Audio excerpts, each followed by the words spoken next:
Je suis Benfils Vermont, un jeune étudiant tout fraîche, sorti du Cameroun des années 2000, ayant pas terminé, mais plutôt abandonné malgré les conditions scolaires qui étaient un peu défavorables à ma famille et à moi.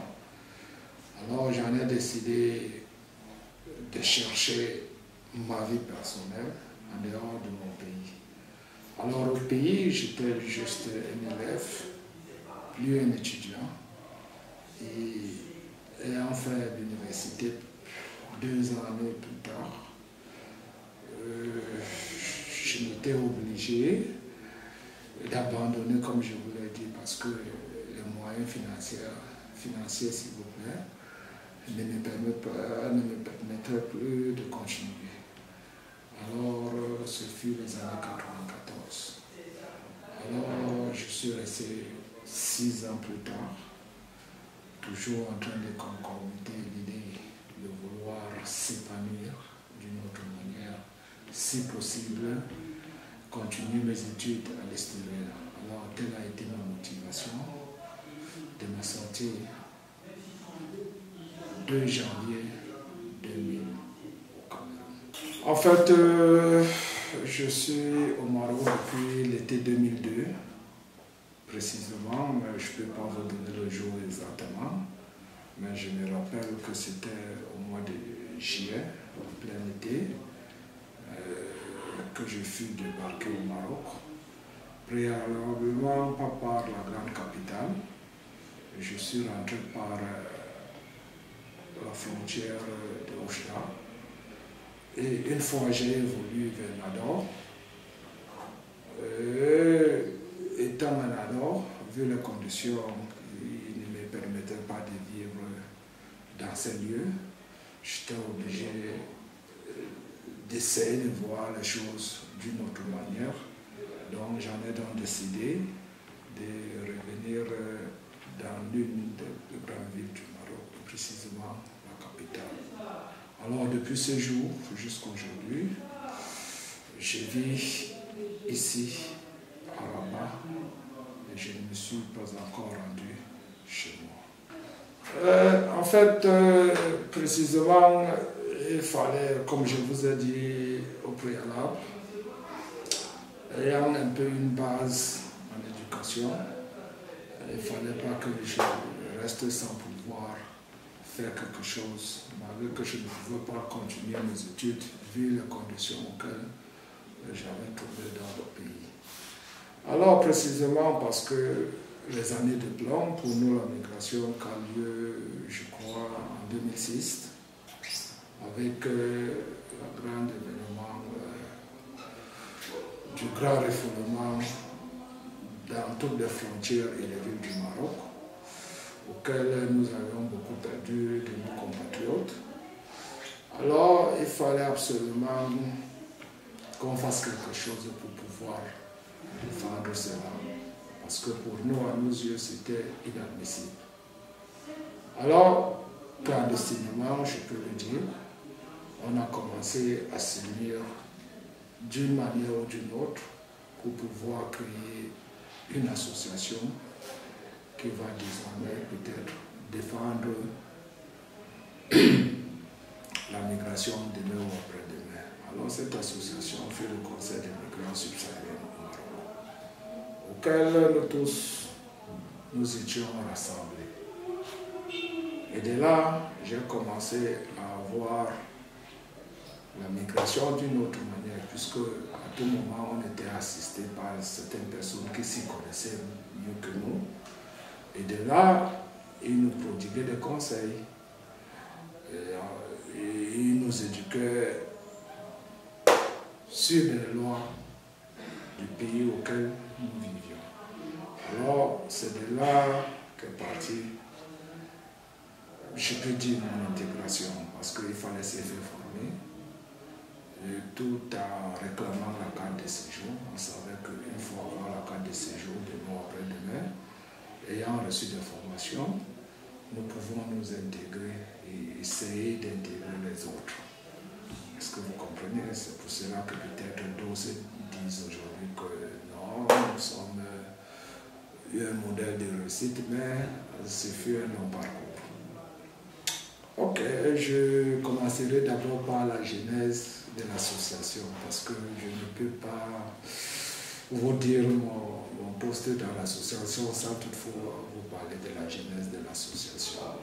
En fait, l'association en elle-même, elle est née en 2011. Bon, avant qu'elle ne soit née, comme je vous ai dit, de 2005, 2006 jusqu'en 2010, nous étions tous dans le Conseil des migrants subsahariens au Maroc, parce que ce fut la première association, comme je vous ai dit. Alors, en 2010, certains de nos membres ont eu le privilège d'assister au sommet des droits de l'homme à Dakar.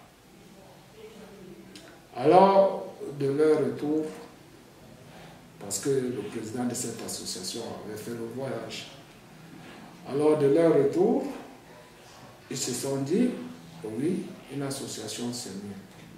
Mais 2, 3, 4, ce serait encore plus mieux. Parce que quand vous réclamez que vous êtes un, on peut vous écouter, mais quand vous êtes nombreux, le co-vacille, c'est vite. Alors, de leur retour, ils ont approché l'association, le Conseil des migrants, et certains membres ont émis l'intention de créer une deuxième association, pas pour concurrencer le Conseil des migrants, mais pour s'associer à la demande. Parce que le mot d'ordre à la création de cette association, le mot d'ordre était la régularisation. Alors nous avions commencé à demander la régularisation un peu plus tôt, avant que nous ne soyons reconnus jusqu'à les années 94. Alors là, on s'est dit, une seule association ne pouvait pas vraiment porter la voix plus haute. Alors, s'il y a possibilité de créer une deuxième, ça va nous aider à mieux réclamer nos droits. Je crois que c'est au mois de mars que nous nous sommes assis et on a pensé à mettre cette association sur les rails. Et à l'époque, nous n'étions pas si nombreux, parce que le collectif a toujours été comme ça. Mais je remercie Dieu aujourd'hui, puisque les membres créateurs, la plupart y est encore là, alors que certains autres ont voyagé. Mais le noyau y est resté. Donc ça veut dire le président, son secrétaire, le trésorier. Donc jusqu'aujourd'hui, nous sommes restés au service collectif. Donc, le mouvement migratoire au Maroc aujourd'hui, tu sais, la migration, je ne sais pas comment je peux vous expliquer, la migration varie selon le temps et selon le moment. Si vous avez constaté autant que moi, avant, jusqu'à les années, depuis jusqu'à les années, je crois, 2020, la migration s'est passée beaucoup au nord du Maroc. Et si vous avez constaté autant que moi, ça fait presque 2 ans aujourd'hui, la migration a plutôt basculé vers le sud du Maroc. Ce qui fait que la trajectoire migratoire, ça change de jour au lendemain. Bon, pour la recette de la politique d'asile et de la migration au Maroc, oui, l'initiative a été très bonne, vu que nous l'avions réclamé et nous remercions Sa Majesté de nous avoir entendus, que Dieu l'assiste.